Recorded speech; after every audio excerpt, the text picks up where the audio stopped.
Hey guys, welcome to resource point and this is Rishika. आज हम लोग यहाँ पे डिस्कस करने वाले हैं वीज़न है इसकी करंट अफेयर्स, जो कि हमारे यहाँ पे जुलाई मंथ की है। तो काफ़ी टॉपिक हम लोग कंप्लीट कर चुके हैं। लास्ट टॉपिक हम लोग यहाँ पे इन्वायरमेंट में देखे थे, और इन्वायरमेंट में भी एक टॉपिक हम लोग डिस्कस किए थे, काफ़ी डिटेल में किए थे, जो कि यहाँ पे था कि इन्वायरमेंट इम्पैक्ट असेसमेंट 2020 जो न्यू रूल्स आपका ड्राफ्ट किया गया है, उसी के बारे में हम लोग ने डिटेल में देखा था। तो आज आगे बढ़ते हैं और नेक्स्ट आर्टिकल की तरफ बढ़ते हैं, जो कि अगेन काफ़ी इंपॉर्टेंट है इन्वायरमेंट में। और ये आपको देखने को मिला है कि कोविड-19 और इसका क्या इम्पैक्ट हुआ इन्वायरमेंट में, और क्लाइमेट चेंज अफेक्ट कैसे हुआ। साथ ही यहाँ पे हम लोग देखें कि क्लाइमेट चेंज में एफर्ट्स कैसे लेकर आया गया। तो ये सारी चीज़ों में देखते हैं। डीकार्बोनाइजिंग ट्रांसपोर्ट के बारे में बात करेंगे, फिर एग्रीकल्चर इमिशन कितना हो रहा है इंडिया में, इसके बारे में बात करेंगे। मीथेन इमिशन से भी रिलेटेड क्वेश्चंस बात करेंगे, काफ़ी ज़्यादा न्यूज़ में रहता है। तो आइए एक एक करके आर्टिकल देखते हैं कि जितना टाइम लगेगा उस हिसाब से हम लोग यहाँ पे सॉल्व करते जाएंगे, ठीक है। तो चलिए स्टार्ट करते हैं हम लोग अपनी आज की आर्टिकल। लेकिन अगर आप लोग को इससे पहले की प्रीवियस लेसन देखनी है, या फिर आप लोग को और भी मंथ की विजन आईएएस मैगजीन्स की यहाँ पर डिस्कशन देखनी है, तो आप लोग ज़रूर देख सकते हो। मेरे चैनल को सब्सक्राइब कीजिए, प्लेलिस्ट में आकर आप लोग स्टार्टिंग से देख सकते हो। तो चलिए स्टार्ट करते हैं हम लोग अपनी आज की डिस्कशन। तो आइए स्टार्ट करते हैं और देखते हैं कि कोविड-19 और इसका क्या इम्पैक्ट पड़ा इन्वायरमेंट में, और जो हमारे यहाँ क्लाइमेट चेंज था उसके एफर्ट्स में कैसे यहाँ पे इम्पैक्ट पड़ा। क्योंकि काफ़ी अच्छे से एक डिसीजन लिया गया था, काफ़ी अच्छे तरीके से योजना बनाया गया था कि क्लाइमेट चेंज को किस तरीके से हम लोग को टैकल करना है। तो उसके ऊपर हम लोग डिटेल में देखने वाले हैं।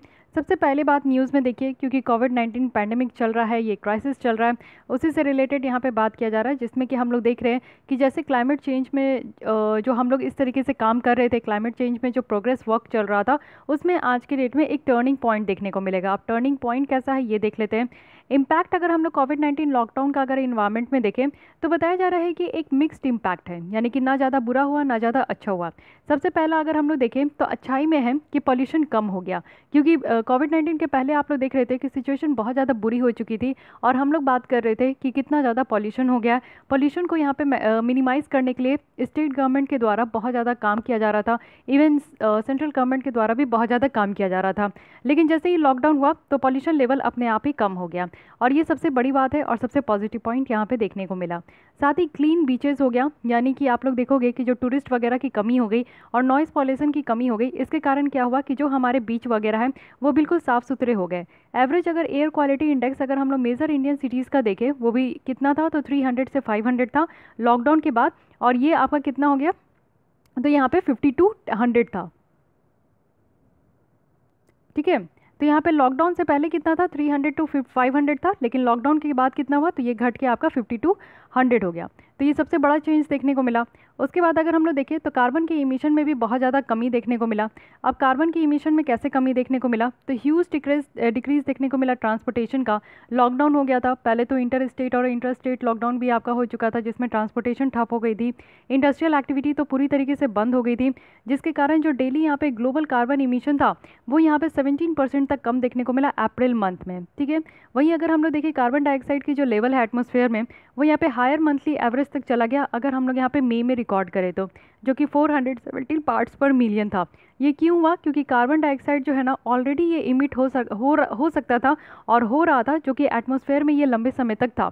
यानी कि पहले से जो कार्बन डाइऑक्साइड इमिशन हो रही थी वो क्या था कि हमारे एटमॉस्फेयर में जो है वो लंबे समय तक प्रिवेल करता है, जिसके कारण लॉकडाउन के बाद भी जो है ना बहुत ज़्यादा यहाँ पे कमी देखने को नहीं मिला। यानी कि कार्बन इमिशन जो हो रहा था वो तो एक्स्ट्रा कार्बन इमिशन होना बंद हो गया, लेकिन जो पहले से कार्बन इमिशन हो रहा था वो अभी भी जो है हमारे एटमॉस्फेयर में प्रेजेंट है। साथ ही साथ अगर हम लोग देखें तो जो वेस्ट और जो मोर प्लास्टिक है वो यहाँ पे इंक्रीज़ हो गया। यानी कि ये नेगेटिव हम लोग देख सकते हैं कि हम लोग जहाँ पे वेस्ट जनरेशन की बात करते हैं, वेस्ट मैनेजमेंट की बात करते हैं, ई वेस्ट मैनेजमेंट की बात कर रहे हैं, प्लास्टिक मैनेजमेंट की बात कर रहे हैं, लेकिन लॉकडाउन के बाद अगर आप लोग देखोगे कि वेस्ट और जो प्लास्टिक है इसकी यहाँ पे बहुत ज़्यादा बढ़ चुका है। ग्लव्स हो गया, आपका मास्क हो गया, पीपीई किट हो गया, डिस्पोजेबल शॉपिंग बैग्स हो गया, ये सारी चीज़ें ऐसा है जो कि आप लोग कोविड-19 के टाइम में देखो होगे कि बहुत ज़्यादा इसका जो है इस्तेमाल हुआ और बहुत ज़्यादा इसको फेंका भी जा रहा था। इवन जो पीपीई किट है वो डिस्पोजेबल होता है, इट मीन्स कि रीयूजेबल नहीं होता है, एक बार पहनो तो उसको फेंक दो। ग्लव्स वगैरह है, आप लोग एक बार पहनो फेंक दो। मास्क है, डिस्पोजेबल मास्क भी आता है जो आप लोग बाहर जाओ यूज़ करो उसके बाद फेंक दो। तो इस तरीके का भी नहीं होता है कि मास्क वगैरह तो रीयूजेबल है, लेकिन बहुत सारे मास्क ऐसे हैं जो कि आपको रीयूजेबल नहीं देखने को मिलेंगे। तो उसमें क्या होता है ना कि इस तरीके की प्रॉब्लम देखने को मिली कि और ज़्यादा कचरा जो है कलेक्ट हो गया। इससे पहले वाले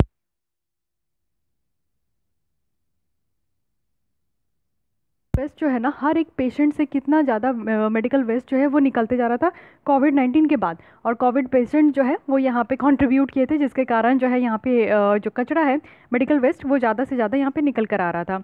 साथ ही साथ अगर देखें ई कॉमर्स में भी आपका जो है बहुत ज़्यादा पैकेजिंग मटेरियल होता है, जिससे कि कार्बन फुटप्रिंट अगर हम लोग ई कॉमर्स का देखें तो वो भी यहाँ पे बढ़ते जा रहा था।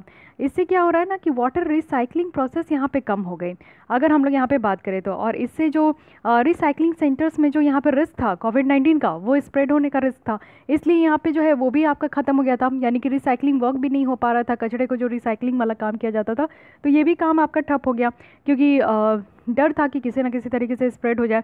तो ये आपका देखने को मिला कि एक फिक्स्ड रिएक्शन है, यानी कि पॉजिटिव पॉइंट भी देखने को मिला इन्वायरमेंट में। कार्बन इमिशन कम हो गया, साथ ही साथ हमारा जो आप लोग देखोगे कि फर्स्ट पॉइंट क्या था, हाँ पॉल्यूशन कम हो गया। और साथ ही साथ आपका जो नेगेटिव पॉइंट क्या है कि यहाँ पे आप लोग देखो कि प्लास्टिक और वेस्ट ज़्यादा जनरेट हो गया, और कार्बन जो इमिट हुआ, यानी कि जो कार्बन इमिशन जो डिक्लाइन हुआ वो ज़्यादा नहीं हुआ, क्योंकि अभी भी आज के डेट में आपको एटमॉस्फेयर में कार्बन की प्रेवलेंस देखने को मिलेगा। इफेक्ट क्या हुआ कोविड-19 का, जो हमारे यहाँ से क्लाइमेट चेंज एफर्ट्स लगाया जा रहा था, यानी कि क्लाइमेट चेंज को टैकल करने के लिए हमारे यहाँ से जो जोर सोर्स लगाया जा रहा था उस पर क्या इम्पैक्ट हुआ। पब्लिक सपोर्ट अगर हम लोग एक्शन के लिए देखें जो भी क्लाइमेट चेंज के ऊपर है, ये इससे बहुत इंक्रीज़ हो गया। यानी कि आप देखोगे कि पिक पकड़ लिया था पैंडेमिक में, गवर्नमेंट और कॉर्पोरेट जो एक्शन था वो यहाँ पे जो है मोमेंटम गैदर कर लिया गया था। यानी कि आप लोग इससे पहले आप देखोगे, यानी कि पैंडेमिक के पहले आप देखोगे तो काफ़ी अच्छे तरीके से काम हो रहा था, क्लाइमेट चेंज पे बहुत ज़्यादा बात की जा रही थी, ग्लोबल प्लेटफॉर्म पे बात की जा रही थी। लेकिन इसके बाद जो है ना बहुत ज़्यादा इसमें धीमी गति से देखने को मिला। कोविड-19 के कारण ये जो गति था ये बिल्कुल ही आपका स्लो हो गया। स्लो क्या, मैं तो बोलूँगी कि समाप्ति हो गया। और उसके बाद आप देखोगे कि इंटरनेशनल नेगोशिएशन अगर देखें तो ये डिले हो गया। 2020 यहाँ पे सपोज किया जा रहा था एक पाइवोटल ईयर होगा, जिसमें कि हम लोग क्लाइमेट चेंज से होने वाले जो भी प्रॉब्लम है उसको हम लोग यहाँ पे टैकल कर सकेंगे। COP22 जो कि United nation framework climate change है, ये आप लोग देखोगे कि यहाँ पे वर्ल्ड कंजर्वेशन जो कांग्रेस है, कन्वेंशन ऑन बायोलॉजिकल डाइवर्सिटी है, और 2020 का जो यूनाइटेड नेशन ओशन कॉन्फ्रेंस है, ये सब यहाँ पे पोस्टपोन्ड हो गया। COP26 जो यहाँ पे आपका सबमिट होने वाला था, यानी कि COP means conference of party, तो ये जो सबमिट होने वाला था 2020 में, लेकिन ये सब आपका डिले हो चुका है।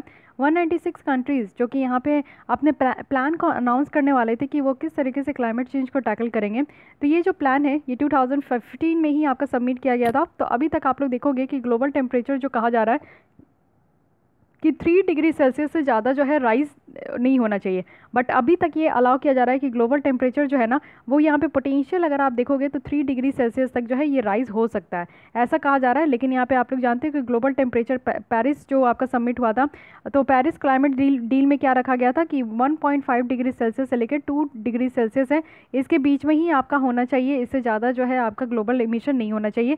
बट यहाँ पर ऐसा लग रहा है कि 3 डिग्री सेल्सियस से भी ज़्यादा यहाँ पर बढ़ सकेगा। अगर हम लोग देखें तो यहाँ पे बहुत ज़्यादा ज़रूरी है कि गवर्नमेंट को मोबिलाइज करे, जो भी वो एक्ट ले रहे हैं क्लाइमेट से रिलेटेड, तो ये बहुत ज़्यादा जो आपको देखने को मिलेगा कि अर्जेंट भी नहीं है। लेकिन अभी अर्जेंट क्या है कि कोविड-19 से होने वाले सिचुएशन को टैकल करना है, क्लाइमेट चेंज बाद में देखना है। Less money for climate resilience and renewable energy, यहाँ पे मोर इमरजेंसी सर्विस की ज़रूरत है, जो कि आप लोग देखोगे कि टैक्स रेवेन्यू जो है वो यहाँ पे कम हो रहा है, और इसमें इकोनॉमिक टोल देखने को मिल रहा है, किसके लिए, तो गवर्नमेंट एफर्ट्स का। तो कुछ जो चीज़ें हैं वो यहाँ पे डिले हो गया और डाइवर्ट हो गया फंडिंग, जो कि क्लाइमेट रेजिलिएंट प्रोजेक्ट से है और साथ ही साथ रिन्यूएबल एनर्जी से। साइंटिफिक रिसर्च डिसरप्टेड हो गया, क्योंकि लॉकडाउन के कारण और ट्रैवल बैन के कारण क्या हो गया कि साइंटिस्ट जो है वो ट्रैवल नहीं कर पाए अपने फील्ड वर्क में, और यहाँ पे लिमिट हो गया कि कैसे वो इस तरीके से जो डेटाज और जो कंप्यूटर्स है उसमें अकेले बैठ के वो कैसे हम अकॉम्प्लिश कर पाएंगे। कैसे साइंटिस्ट को तो आपको पता है कि उनको हर एक चीज़ का जो है छोटे से छोटे उनको डेटा चाहिए, छोटे से छोटे उनके जो है पास इंफॉर्मेशन चाहिए, तभी वो अपना काम कर पाते हैं। अदरवाइज़ इस तरीके के लॉकडाउन में घर बैठे जो है वो सिर्फ मोबाइल और सिर्फ डेटा और कंप्यूटर में ही काम नहीं कर पाएंगे। साथ ही डिफॉरेस्टेशन और जो इलीगल पोचिंग है, जैसे आप ब्राज़ील में देखोगे तो ये काफ़ी ज़्यादा प्रॉब्लम है, हार्ड हिट आपको देखने को मिलेगा कोविड-19 के कारण। क्योंकि आप लोग देखते हो कि केसेस के मामले में, यानी कि नंबर ऑफ़ केसेस के मामले में ब्राज़ील आज के डेट में सेकंड पोजीशन में है, और ये फोकस कर रहा है कि कैसे ये जो है वायरस को कंट्रोल करे। इलीगल लॉगर्स और जो माइनर्स है ना वो यहाँ पे काफ़ी इस सिचुएशन का जो है एडवांटेज ले रहे हैं। तो ये सारी चीज़ भी है कि डिफॉरेस्टेशन बहुत ज़्यादा हो रहा है, पोचिंग वगैरह बहुत ज़्यादा हो रहा है। हम लोग भी एक रिपोर्ट के थ्रू जो है इस चीज़ को डिस्कस किए थे कि पोचिंग वगैरह जो है बहुत ज़्यादा बढ़ चुका है इस कोविड-19 में। तो ये सारा आप लोग देखोगे कि कुछ इफेक्ट देखने को मिल रहा है। 4 प्रायोरिटीज़ है यहाँ पे COP26 का, जो कि आपका यूनाइटेड नेशन FCCC का है। तो क्या क्या यहाँ पे प्रायोरिटीज़ है इसके बारे में बात कर लेते हैं।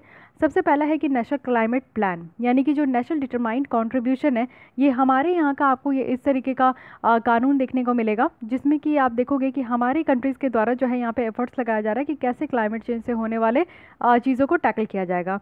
तो अब यहाँ पे क्या है कि कंट्रीज़ जो है वो यहाँ पे काम करेंगे जिससे कि पेरिस एग्रीमेंट जो था उसको इम्प्लीमेंट किया जाएगा, और हर एक जो एनडीसी है यानी कि नेशनली डिटरमाइंड कंट्रीब्यूशन है उसमें यहाँ पे मोर एम्बिशियस होना चाहिए, यानी कि पहले से जो यहाँ पे आपका रूल्स रेगुलेशन रखा गया था उससे भी ज़्यादा अब यहाँ पे जो है मोर एम्बिशियस होना चाहिए, मोर टारगेटेड होना चाहिए।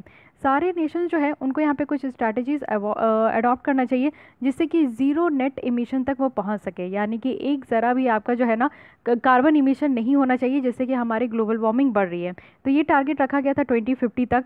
साथ ही साथ डेवलपमेंट करना है, यानी कि रोबोस्ट पैकेज ऑफ प्रोजेक्ट है जिसको कि डेवलपमेंट करना है, इनिशिएटिव लेकर आना है जिससे कि हम लोग कम्युनिटीज़ को हेल्प कर सके, नेशंस को हेल्प कर सके, जिससे कि कार्बन जो क्लाइमेट डिसरप्शंस है उसको अडाप्ट कर सके और कुछ रेजिलियंस भी बिल्ड कर सके, वो भी फ्यूचर में होने वाले इम्पैक्ट से। कहने का मतलब है कि हम लोग अपने कंट्रीज़ को इस तरीके से बनाएं कि जैसे आज के डेट में कोविड-19 आया है, तो हालांकि हमारे कंट्री में उतना ज़्यादा प्रॉब्लम देखने को नहीं मिला, डेथ रेट हमारी बहुत ज़्यादा कम है और केसेस तो डे बाई डे बढ़ते ही जा रहा है, और ये बढ़ते ही जाएगा क्योंकि आप लोगों को पता है कि सिचुएशन थोड़ी सी बुरी हो रही है और लोग जो है बहुत ज़्यादा फ्री महसूस कर रहे हैं। अनलॉक कहने का मतलब है कि वो इसको सीरियसली ले लिए कि हाँ ताला खुल चुका है, अब हमें घर से बाहर आना है, बट वो ये नहीं समझ रहे कि घर से बाहर आने के लिए सरकार ने उन्हें हक दिया है। उन्हें खुद समझ में, आप लोग को खुद समझना होगा कि घर से बाहर जाने में आपका कितना भलाई है। अगर हर लोग इसी तरीके से अनलॉक को ये सीरियस नहीं लेंगे तो फिर तो केसेस बढ़ते जाएगा। मैं थोड़ा सा निकलती हूँ किसी किसी काम से, क्योंकि हर किसी को काम होता है, तो भी मैं निकलती हूँ तो मुझे मार्केट में जो है 80% लोग देखने को मिलते हैं कि वो काम से ही घूम रहे हैं, लेकिन 20% लोग ऐसे भी देखने को मिलते हैं ना कि जो कि बस घूम रहे हैं, बस शाम हो गया है तो घर से बाहर निकलना है, थोड़ा हवा खाना है, उस तरीके की चीज़ है। अब ऐसा हर कोई सोचने लगे तो फिर आप लोग समझ जाइए कि मार्केट में कितना भीड़ होगा, है कि नहीं। तो यही है कि डेवलपमेंट जो है ना वो यहाँ पे एक अच्छा खासा प्रोजेक्ट का लिया जाएगा, कुछ कम्युनिटीज़ कुछ यहाँ पे हेल्प भी किया जाएगा, इनिशिएटिव भी लिया जाएगा जिससे कि कुछ कम्युनिटीज़ को हेल्प किया जाएगा, नेशन को अडेप्ट हेल्प किया जाएगा कि वो क्लाइमेट डिसरप्शन से होने वाली चीज़ों को अडेप्ट करें और बिल्ड रेजिलियंस, यानी कि जैसे कोविड-19 आज की डेट में तो हम लोग अपने कंट्री को संभाल पाए, हम लोग अपने कंट्री के लोगों को जो है ना किसी तरीके से उनकी हेल्थ को सही कर सके, तो इस तरीके का रेजिलियंस प्रोसेस लेकर चलना है। जो प्रोविज़न है फाइनेंस का वो यहाँ पे डेवलप्ड कंट्रीज़ के साथ है, वो भी COP26 में, तो ये अपने कमिटमेंट को भी डिलीवर करेंगे जिससे कि $100 बिलियन तक का जो है ना हर एक साल में 2020 तक वो यहाँ पे मोबिलाइज करते रहेंगे। तो ये कुछ 4 प्रायोरिटीज़ था जो कि इस बार बात किया जाएगा। COP25 तो आपको देखने को मिला ही है कि लास्ट ईयर COP25 है। COP जो है ना वो यहाँ पे देखने को मिलेगा कि हर साल आपका ये बैठक होता है, इसमें मीटिंग होती है और मेनली यहाँ पे बात किया जाता है हमारे क्लाइमेट चेंज से रिलेटेड जो भी प्रॉब्लम है उसको यहाँ पे देखा जाता है। अब यहाँ पे देखते हैं कि क्या क्या हमें जो है कोविड-19 से सीखने को मिला, इन्वायरमेंट के लिए क्या सीखने को मिला और साथ ही साथ क्लाइमेट चेंज के लिए क्या सीखने को मिला। जैसे आप लोग देखोगे कि इंडिया ही नहीं है, पूरे वर्ल्ड यहाँ पे स्ट्रगल कर रहे हैं इस तरीके से रैपिड जो ऑनसेट कोविड-19 क्राइसिस है। तो कुछ लेसन्स हमें यहाँ पे देखने को मिला कि कैसे हम लोग ये इंश्योर कर सकते हैं कि कोविड-19 क्राइसिस से रिकवरी हो और ये हमें 2030 तक का जो एजेंडा है वहाँ पे हम लोग जा पहुँचे, और साथ ही पेरिस एग्रीमेंट की भी जो यहाँ पे कमिटमेंट है उसको भी हम लोग पूरा कर सके, वो भी यहाँ पे सस्टेनेबल डेवलपमेंट एफर्ट्स के साथ। तो सबसे पहला है कि साइंस और साइंटिस्ट को पहले हम लोग को रखना होगा। कोविड-19 के केस में अगर देखें तो कोलैबोरेटिव नेटवर्क जो साइंटिस्ट का है वो यहाँ पे पॉलिटिकल लाइंस के बियॉन्ड होना चाहिए, नेशनल बॉर्डर्स के बियॉन्ड होना चाहिए, और इससे क्या होगा कि उनकी एफिशिएंसी इंक्रीज़ हो पाएगी, उनकी स्पीड बढ़ पाएगी, जिससे कि वो अच्छा खासा रिसर्च कर पाएंगे और एक क्योर प्रोसेस वो लेकर आएंगे, यानी कि वो वैक्सीन का डेवलप कर पाएंगे। लर्निंग क्या है इनमें, अगर हम लोग देखें जो मल्टीलेटरल पॉलिटिकल नेगोशिएशन होता है तो वेल इन्फॉर्म्ड यहाँ पे क्लाइमेट नेगोशिएशन होता है, जिसका मतलब है कि ट्रांसपेरेंसी और जो साइंटिफिक ऑपरेशन है वो सही तरीके से नहीं देखने को मिलेगा, और ये यहाँ पे इंटर गवर्नमेंटल पैनल ऑन जो क्लाइमेट चेंज है IPCC है उसके द्वारा ये प्रोवाइड किया गया है। तो यही चीज़ है कि साइंटिस्ट और जो साइंस है उसको फ्री छोड़ना चाहिए, वो अपने हिसाब से काम करेंगे, जब अपने हिसाब से काम करेंगे तभी उसमें जो है ना सही तरीके से और जल्दी वो यहाँ पे वैक्सीन का डेवलप कर पाएंगे। सेकंड है कि यहाँ पे फाइनेंशियल रिसोर्स को मोबिलाइज करना होगा। साइंटिस्ट को देखिए यहाँ पे मेडिसिन और वैक्सीन डेवलप करने के लिए उनको भी यहाँ पे फंडिंग की ज़रूरत होती है। गवर्नमेंट जो है वो क्विकली उनको यहाँ पे जो है मोबिलाइज करना चाहिए फाइनेंशियल सपोर्ट, जो कि यहाँ पे बिजनेस वापस से ट्रैक में आ सके और साथ ही साथ वेलफेयर बेनिफिट्स यहाँ पे मिल सके, जो कि कोविड-19 पैंडेमिक के रिस्पॉन्स में हम लोग देख रहे हैं। लर्निंग क्या है कि अगर इस तरीके का क्लाइमेट जो कैटास्ट्रॉफ को अवॉइड किया जाए तो क्लाइमेट फाइनेंस जो है ना वो यहाँ पे डिफ़िकल्ट सिचुएशंस को और पॉलिटिकल कॉन्फ्लिक्ट को जो है ओवरकम कर सकता है। और ये जो क्लाइमेट इन्वेस्टमेंट है इससे क्या होगा कि एक अच्छा खासा इकोनॉमिक सेंस निकल कर आएगा। यानी कि हर $1 जो इन्वेस्ट किया जाता है क्लाइमेट रेजिलिएंट इंफ्रास्ट्रक्चर में, $6 जो है ना ये आपका यहाँ पे सेव भी होता है। तो ये भी बताया जा रहा है कि अगर क्लाइमेट रेजिलिएंट इंफ्रास्ट्रक्चर आप बना देते हो, इट मीन्स कि एक बार आप ऐसा डैम बना दो कि आपका हर एक साल 100 साल तक जो है ना कुछ भी हो जाए, फ्लड आ जाए या फिर कोई भी तरीके का अर्थक्वेक आ जाए या फिर आपका साइक्लोन आ जाए, तो किसी भी तरीके का जो है ना कुछ भी आ जाए, ये डैम आपका ब्रेक डाउन नहीं होगा, ये डैम आपका डैमेज नहीं होगा। तो डैमेज नहीं होगा तो सरकार को एक्स्ट्रा यहाँ पे खर्च करने की ज़रूरत नहीं है, एक ही बार बना देना है खर्च करके, यानी कि $1 यहाँ पे लगा देना है, तो आपका आगे आने वाले दिनों में जो है $6 आपका सेव हो जाएगा। इसी को कहा जाता है आपका, ठीक है, कि ये स्मार्ट होता है, यानी कि फाइनेंशियल रिसोर्स को यहाँ पे मोबिलाइज करना है। थर्ड है कि हमें जो अपने कॉमन गुड्स है उसको प्रोटेक्ट करना है और इम्प्रूव करना है। ओवर एक्सप्लॉयटेशन है कॉमन गुड्स का बिना किसी कंसिडरेशंस के कि लॉन्ग टर्म हमें जो है हमारे नेक्स्ट जनरेशन को क्या ज़रूरत है, यानी कि हम चीज़ों को इस तरीके से इस्तेमाल करते हैं और नेचुरल रिसोर्सेज को भी इस तरीके से इस्तेमाल कर रहे हैं जैसे हमारे आगे आने वाले कोई जनरेशन होंगे ही नहीं, है कि नहीं। बट ऐसा तो है नहीं, हमारे आगे भी जनरेशन होगा, ये पृथ्वी तो ऐसे ही ख़त्म नहीं होने वाला, एक के बाद एक जनरेशन होने ही वाला है। तो हमारी जनरेशन को भी तो भाई सारी चीज़ें मिलनी चाहिए, उनको भी सारी गुड्स मिलनी चाहिए, हमारी धरती में जितने भी नेचुरल रिसोर्सेज है उनका लाभ वो भी तो उठाए।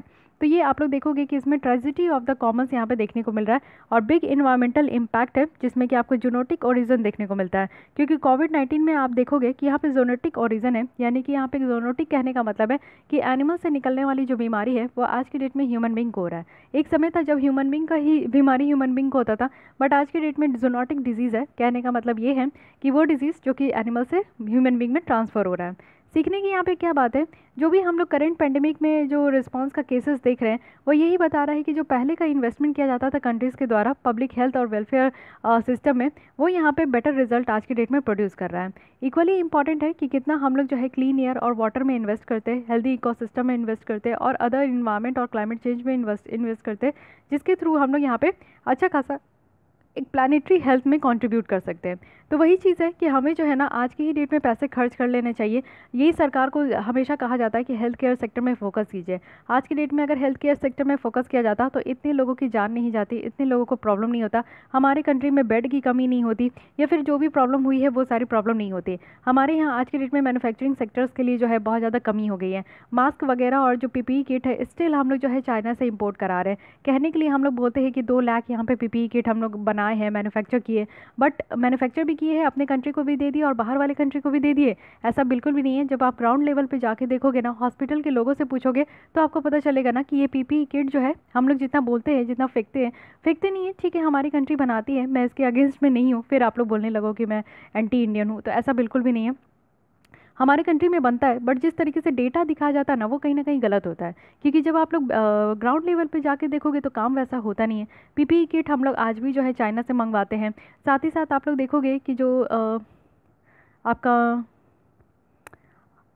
जो मास्क वगैरह है वो भी हम लोग जो है दूसरे कंट्री से इंपोर्ट कर रहे हैं, तो ये भी एक बड़ी प्रॉब्लम है। तो प्रॉब्लम तो जितनी भी है, लेकिन आज की डेट में हमें ये पता चल गया कि सेल्फ रिलायंट की बात कर रहे हैं सरकार, तो सेल्फ रिलायंट होने के लिए जो है ना हम इंडिपेंडेंट नहीं हो सकते। आज की डेट में हमें दूसरे कंट्रीज़ में डिपेंडेंट होना ही पड़ता है। चाइना के ऊपर हम लोग इतना ज़्यादा रिलाय हो गए हैं रॉ मटेरियल्स के लिए, और साथ ही साथ जो है कुछ भी चीज़ अगर हम लोग बनाते हैं तो इलेक्ट्रॉनिक वगैरह चीज़ों के लिए हमें जो है चाइना के ऊपर डिपेंडेंट होना पड़ता है। तो ये इसलिए होना पड़ता है क्योंकि आप लोग देख सकते हो कि यहाँ पे प्रॉब्लम क्या है। यहाँ पे प्रॉब्लम है कि हम अपने कंट्री में जो है मैन्युफैक्चरिंग सेक्टर्स पे उतना ज़्यादा ध्यान नहीं दिए हैं। नेक्स्ट यहाँ पे कहा जा रहा है कि हमें जो है ना ऑलरेडी जो छूट गया है उस पर फोकस करना चाहिए। जो कोविड-19 पैंडेमिक है उसके द्वारा ये जो है फास्ट स्ट्रक किया गया और अफेक्ट किया गया है, उनको ज़्यादा अफेक्ट हुआ है जो वल्नरेबल है, क्योंकि आप लोग देखते हो कि जितने भी माइग्रेंट लेबर थे उनकी हालत कितना ख़राब हो चुकी थी। वो पैरों से चलकर जो है ना अपने अपने गाँव तक पहुँचे, उनको हेल्थ केयर सर्विस भी प्रोवाइड नहीं किया जा रहा है, उनको PDS के थ्रू भोजन भी नहीं दिया जा रहा है। तो इसीलिए कहा जाता है ना कि यहाँ पे जो भी अगर महामारी आती है तो वो लोग ज़्यादा अफेक्ट होते हैं जो कि ऑलरेडी वो परेशान है, अपने लाइफ में वो ऑलरेडी जूझ रहे हैं, उन्हीं को यहाँ पर परेशानी होती है। जैसे आप लोग देख लो कि नर्सिंग होम्स जो है, और साथ ही जो यहाँ पर आप लोग पर्सन विद डिसेबिलिटी है, ऐसे लोग जो दिव्यांग हैं उनको भी यहाँ पर बहुत ज़्यादा झेलना पड़ा।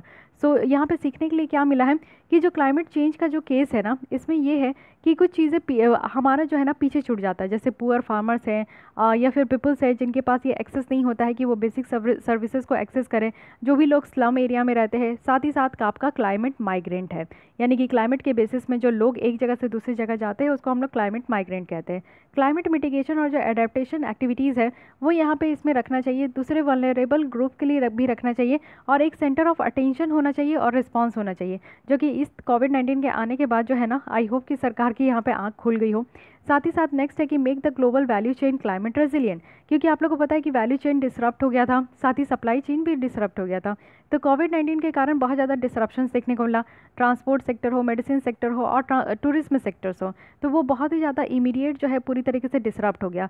तो सीखने के लिए हमें क्या मिला? सीखने के लिए यही मिला कि जो क्लाइमेट क्राइसिस है ना, ये आपका लो ऑनसेट कैरेक्टरिस्टिक है, जिसमें कि आप देखोगे कि सिमिलर, एटलीस्ट सिमिलर, अगर यहाँ पे लार्ज इंप्लीकेशन नहीं हो रहा है वैल्यू चेन में जो कि मेन सेक्टर का है, तो कम से कम वैसा थोड़ा बहुत तो होना ही चाहिए। और यहाँ पे अपॉर्चुनिटी है कि हम लोग यहाँ पे कुछ सिस्टम को डेवलप कर सकेंगे, जिससे कि जो रेजिलियंस है वैल्यू चेन का क्लाइमेट सेंसिटिव सेक्टर्स में, उनको हम लोग यहाँ पे जो है ना अपॉर्चुनिटी है कि उसको हम लोग डेवलप कर पाएंगे और इंश्योर कर पाएंगे क्रिटिकल कमोडिटीज़ और सर्विसेज जो कि हर एक टाइम जो है क्लाइमेट इंड्यूस्ड डिजास्टर में यहाँ पे अवेलेबल हो।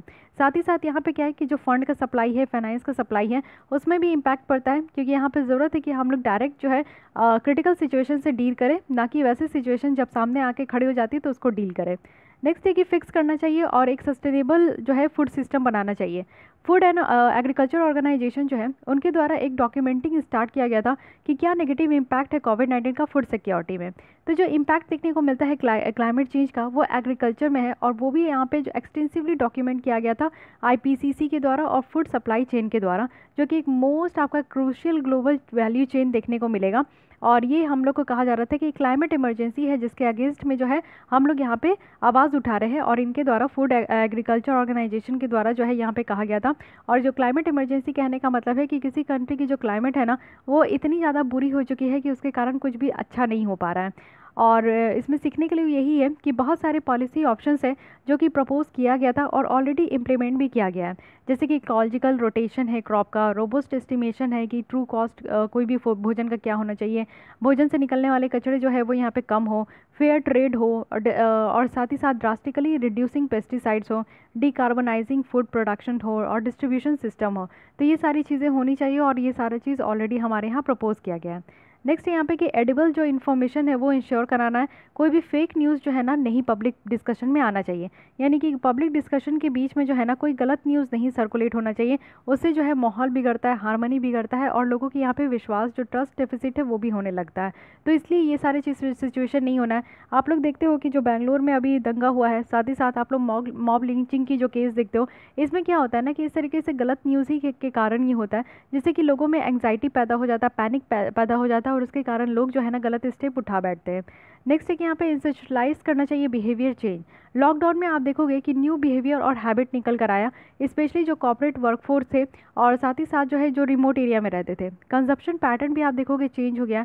मोर फोकस यहाँ पे रखा गया है कि हम लोग लोकली और जो इजीली अवेलेबल है उसी को खरीदें, और इंस्टीट्यूशनलाइज किया जा रहा है ये सारे चेंजेस जो कि लॉकडाउन के बाद देखने को मिल रहा है। तो ये भी एक प्रॉब्लम है, और हमारे यहाँ व्हीकल एमिशन भी कम हो रहा है, क्योंकि लॉकडाउन में गाड़ियाँ वगैरह कम चल रहा है, तो इसलिए एमिशन भी कम है। एयर ट्रैवल जो है वो भी कम आपका इसमें रिड्यूस हो गया है। साथ ही कार्बन फुटप्रिंट अगर हम लोग और जो यहाँ पे प्रोडक्ट है उसका भी देखें तो वो भी यहाँ पे कम हो चुका है। तो ये सारी कुछ इफेक्ट, ब्रॉड इफेक्ट बताया गया है, और उससे हम लोग क्या क्या सीख सकते हैं ये पूरी टोटल यहाँ पे बताई गई है।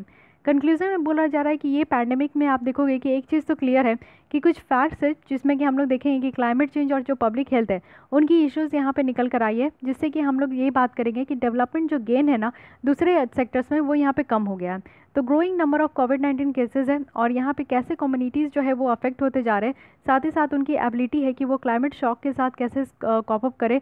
और गवर्नमेंट को यहाँ पे मस्ट जो है ना कुछ फैक्टर्स यहाँ पे देखना चाहिए क्लाइमेट चेंज में, जिसमें हर एक डिसीजंस में वो इस तरीके का क्लाइमेट चेंज देखे जो कि पैंडेमिक से रिलेटेड है, और यहाँ पे आपका जो ग्रीन इकॉनमी रिकवरी प्लान है उसको यहाँ पे लेकर आना है। आइए नेक्स्ट आर्टिकल के ऊपर बात करते हैं। ये है डीकार्बनाइजिंग ट्रांसपोर्टेशन। तो डीकार्बोनाइजिंग ट्रांसपोर्ट के बारे में बात करते हैं। अगेन वेरी इंटरेस्टिंग टॉपिक है ये। हाँ, और इससे पहले वाली आपकी क्लियर हो गई ना, ये हम लोग क्लाइमेट चेंज के बारे में बात की कि किस तरीके से यहाँ पे आपका कोविड-19 का इम्पैक्ट हुआ है। तो आई होप कि यहाँ पे आप लोग की सारी कंसेप्ट क्लियर हो गई है। इम्पैक्ट आप लोग को पता होना चाहिए कि पॉजिटिव में इम्पैक्ट क्या हुआ है, नेगेटिव में इम्पैक्ट क्या हुआ है हमारे क्लाइमेट चेंज के एफर्ट्स के ऊपर, साथ ही इन्वायरमेंट के ऊपर। तो हर एक सेक्टर हम लोग देखते जा रहे हैं, तो हर एक सेक्टर की बातें आप लोग को नोट डाउन करते हुए जाना है। डीकार्बोनाइजिंग ट्रांसपोर्ट की बात करें तो ये न्यूज़ में क्यों है, क्योंकि नीति आयोग के द्वारा यहाँ पे इंटरनेशनल ट्रांसपोर्ट फोरम के साथ कोलैबोरेशन किया गया और इनके द्वारा यहाँ पे डीकार्बोनाइजिंग ट्रांसपोर्ट को इंडिया प्रोजेक्ट में इसने लॉन्च किया गया है। तो ये है क्या, इस प्रोजेक्ट में क्या होगा कि वाइडर कंटेक्स्ट होगा, यानी कि इंटरनेशनल ट्रांसपोर्ट फोरम में जो यहाँ पे डीकार्बोनाइजिंग ट्रांसपोर्ट इनिशिएटिव है उसमें यहाँ पे और ज़्यादा बड़े पैमाने पे यहाँ पे आपका फैलाया जाएगा। इमर्जिंग इकोनॉमी में अगर हम लोग देखें तो ये आपका एक डीकार्बोनाइजिंग जो ट्रांसपोर्ट है इसका एक पार्ट होगा, जिससे कि हमारे जो ट्रांसपोर्ट डीकार्बोनाइजेशन जो फैक्टर्स है वो हमारे पूरे वर्ल्ड रीजन में फैलता जाएगा। पर्पस क्या है, पर्पस यही है कि एक पाथवे यहाँ पे डेवलप करना है जो कि लो कार्बन ट्रांसपोर्ट सिस्टम होना चाहिए। आप लोग देखते हो कि जो ट्रांसपोर्टेशन होता है, चाहे एक स्टेट से दूसरे स्टेट हो, चाहे एक ही स्टेट के अंदर एक डिस्ट्रिक्ट में दूसरे डिस्ट्रिक्ट में हो, तो इससे क्या होता है कि कार्बन इमिशन बहुत ज़्यादा होता है।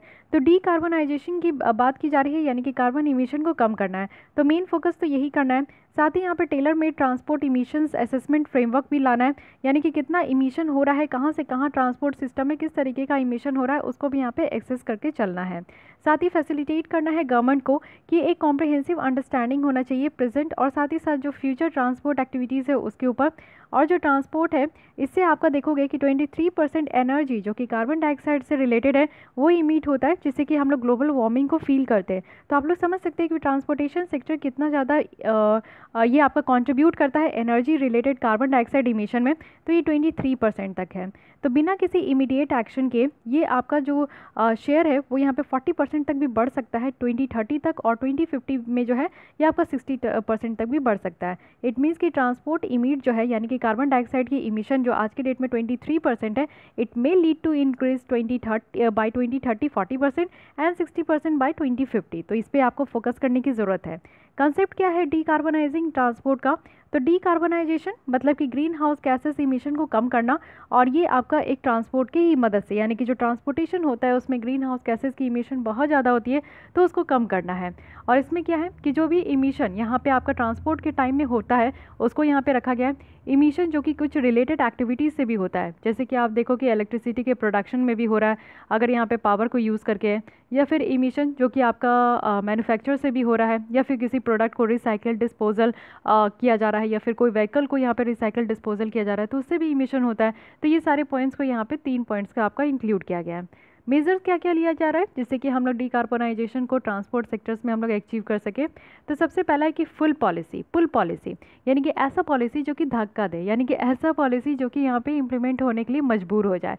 तो यहाँ पे सिटीजन्स को अट्रैक्ट किया जाएगा कि वो more efficient mode of transport को यहाँ पे चूज़ करे, जैसे कि मेट्रोज़ वगैरह है। आप लोग देखते हो कि हर एक लोगों के पास अपनी पर्सनल व्हीकल होती है, और एक घर में आपको एक व्हीकल नहीं देखने को मिलेगा, 3 से 4 देखने को मिलेगा। इसी में आपका 2 व्हीलर भी होगा, 4 व्हीलर भी होगा, और हर एक लोग अपने पर्सनल व्हीकल से ही चलना पसंद करते हैं। तो पब्लिक ट्रांसपोर्ट को आप लोग इस्तेमाल कीजिए, जिससे कि डायरेक्ट हमारा जो इमिशन है जो होता है वो कट हो जाएगा।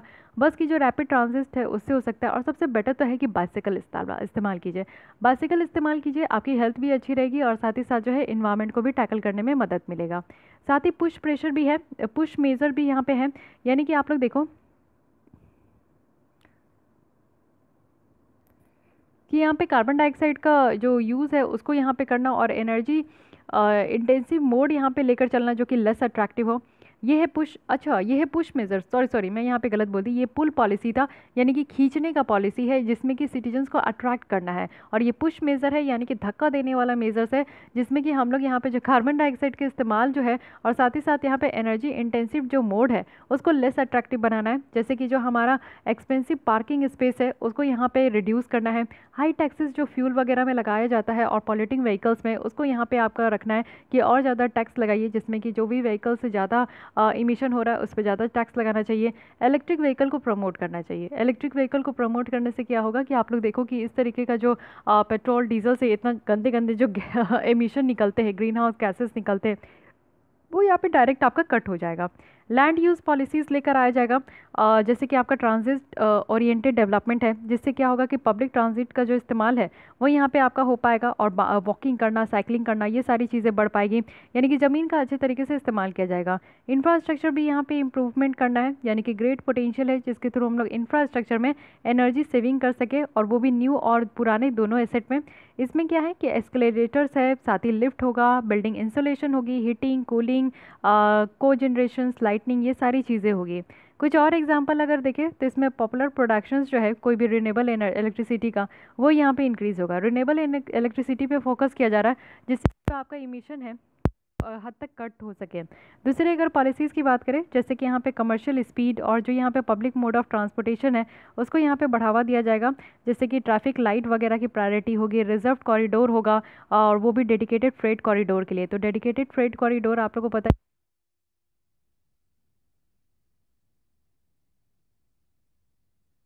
कि एक अदर अलग आपको पॉलिसीज़ देखने को मिलेगा।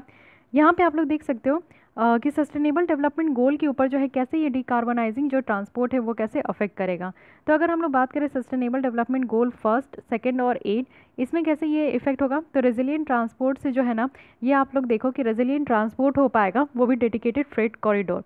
क्योंकि आप लोग देखते हो कि जब कंजेशन होती है, जब आप लोग लंबे कतार में ट्रैफिक में खड़े होते हो, तो उस समय क्या होता है ना कि बहुत सारे लोग इंजन ऑफ नहीं करते अपने कार के, वो चालू ही रखते हैं, और चालू होने से क्या होता है कि उससे आपका बहुत ज़्यादा जो है इमिशन होता है। वो मेन रीज़न है कि आपका इमिशन हो रहा है, फ्यूल भी ज़्यादा कंज्यूम होता है। अगर आप एक स्ट्रेट खाली रोड में अगर आप चलते जाओगे ना, तो फ्यूल की कंजप्शन भी ज़्यादा नहीं होती है, साथ ही साथ आपका जो इमिशन है वो बहुत कम होता है। लेकिन अगर आप भीड़ भड़ाका वाले एरिया में जाओ, बार बार ब्रेक क्लच लगाते जाओगे, तो उससे इमिशन बहुत ज़्यादा होता है और फ्यूल की कंजप्शन भी बहुत ज़्यादा होता है। ठीक है, तो ये आपका इम्पैक्ट होगा, एक रेजिलिएंट ट्रांसपोर्ट हो पाएगा। और सस्टेनेबल डेवलपमेंट गोल अगर 4, 8, 5 का बात करें, तो एसेसिबिलिटी यहाँ पे बढ़ेगा, पार्टिसिपेशन भी बढ़ेगा यहाँ पे। उसके बाद सस्टेनेबल डेवलपमेंट 11 है, जिसमें कि आपका अफोर्डेबल और सस्टेनेबल ट्रांसपोर्ट प्रोवाइड किया जाएगा। सस्टेनेबल डेवलपमेंट आपका 1, 5, 10 है, जिसमें कि पब्लिक ट्रांसपोर्ट है, मास रैपिड ट्रांसपोर्ट सिस्टम है। सस्टेनेबल डेवलपमेंट 3, 7, 13 है, जिसमें कि पब्लिक ट्रांसपोर्ट नेटवर्क है और less polluting in electricity generation है। ओके, तो इस तरीके से आपको वैसे भी 17 सस्टेनेबल डेवलपमेंट गोल है, तो उसको आप लोग को याद कर लेना है, जिससे कि आप लोग का यहाँ पे काम बन जाए और याद भी रहे। ठीक है, गवर्नमेंट इनिशिएटिव देखते हैं, फिर उसके बाद आपका इनबॉक्स न्यूज़ देख लेंगे।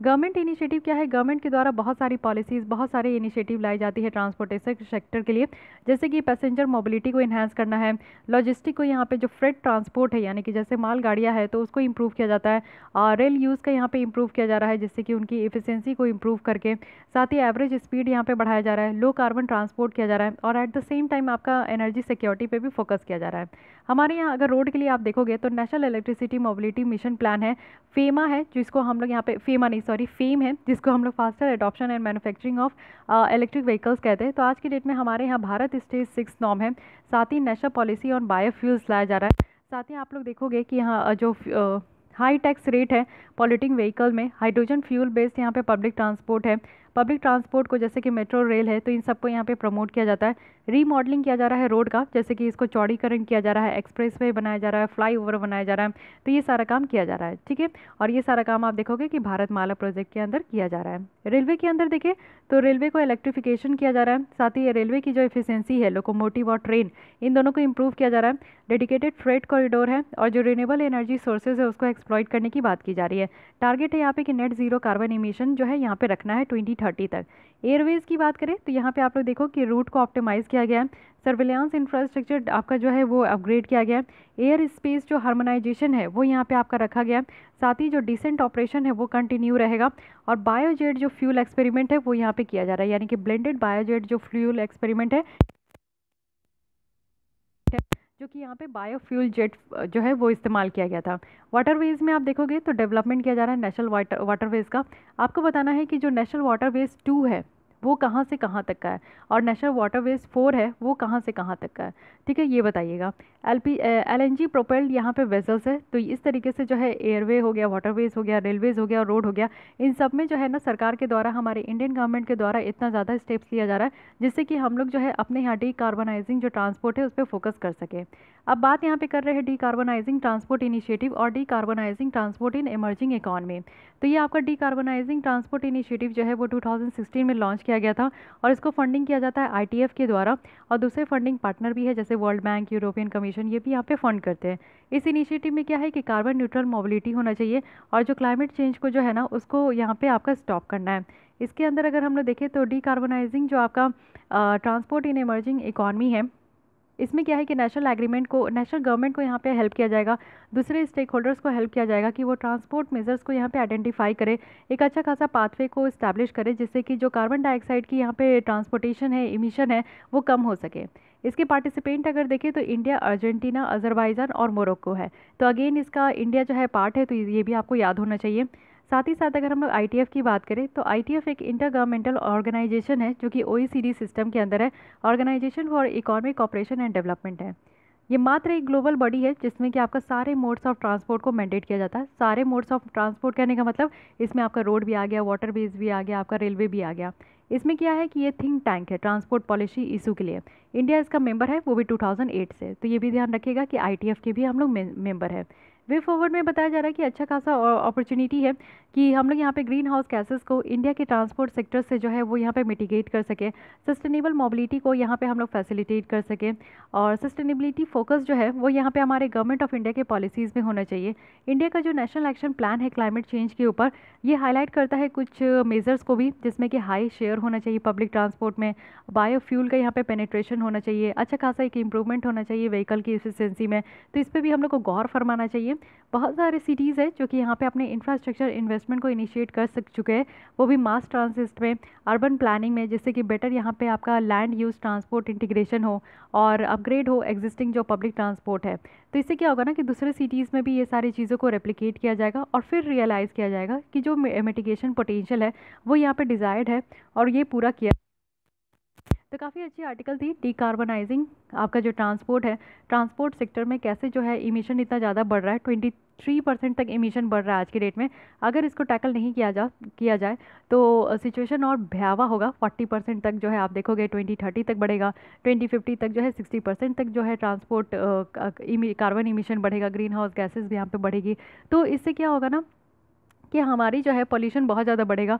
हमारा जो यहाँ पे टारगेट है IPCC का कि ग्लोबल कार्बन इमिशन को कम करना है, वो यहाँ पे नहीं होगा। ग्लोबल टेम्परेचर को कम करना है, ये नहीं होगा। पॉल्यूशन लेवल बढ़ेगा, बहुत सारे इम्पैक्ट देखने को मिलेंगे और भी, ठीक है। तो इसलिए ध्यान रखिएगा जब भी इन्वायरमेंट के बारे में या फिर कार्बन इमिशन के बारे में आप लोग कहीं भी कुछ भी लिख रहे हो तो इस पॉइंट को ज़रूर आप लोग इंक्लूड कीजिएगा, एक अच्छा आंसर आप लोग का तैयार हो जाएगा। तो चलिए आज के लिए बस गाइस इतना ही रखते हैं। नेक्स्ट हम लोग स्टार्ट करेंगे एग्रीकल्चर इमिशन भी, यानी कि एग्रीकल्चर सेक्टर से किस तरीके का इमिशन होता है। काफ़ी आप लोग को अच्छा एक अगेन एक इंटरेस्टिंग बात पता चलेगा। साथ ही आप लोगों को देखने को मिलेगा कि हमारे सरकार के द्वारा ऐसा क्या स्टेप्स लिया जा रहा है जिससे कि हम लोग यहाँ पे इमिशन को कट डाउन कर सके। आज के लिए बस इतना ही रखते हैं। अगर आपको ये लेसन अच्छी लगी है तो लाइक कीजिए, और फिर भी कोई डाउट करे, सजेशन है तो आप कमेंट कर सकते हैं। एंड मेक श्योर कि आपने मेरे चैनल को सब्सक्राइब कर लिया है। Thank you.